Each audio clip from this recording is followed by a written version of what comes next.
ಮಕ್ಕಳ ಸಂತೆ ಕಾರ್ಯಕ್ರಮ. ಹೌದು, ಶ್ರೀಮತಿ ಕಾಶಿಬಾಯಿ ಚಿಕ್ಕಟ್ಟಿ ಆಂಗ್ಲ ಮಾಧ್ಯಮ ಶಾಲೆ ಅಥಣಿ ಮಕ್ಕಳಿಗೆ ಪಠ್ಯದ ಜೊತೆಗೆ ವ್ಯವಹಾರ ಜ್ಞಾನ ಕಲಿಸಲು ಇವತ್ತು ನಮ್ಮ ಶಾಲೆಯಲ್ಲಿ ಹಣ್ಣು ಹಾಗೂ ತರಕಾರಿಗಳ ಬಗ್ಗೆ ಅರಿವು ಮೂಡಿಸಲು ಒಂದು ದಿನದ ಮಕ್ಕಳ ಸಂತೆ ಕಾರ್ಯಕ್ರಮವನ್ನು ಏರ್ಪಡಿಸಲಾಗಿತ್ತು.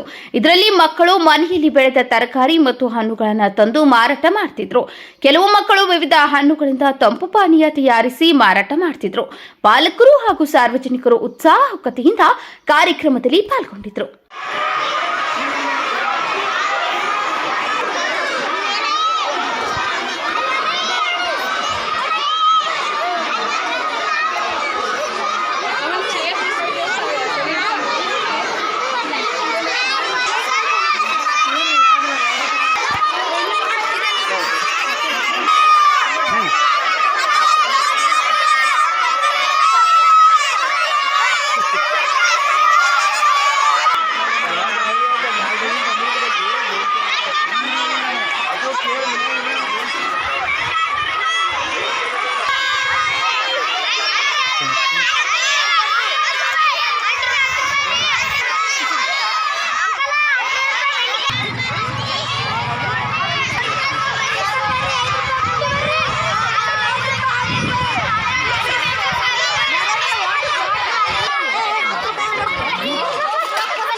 ₹5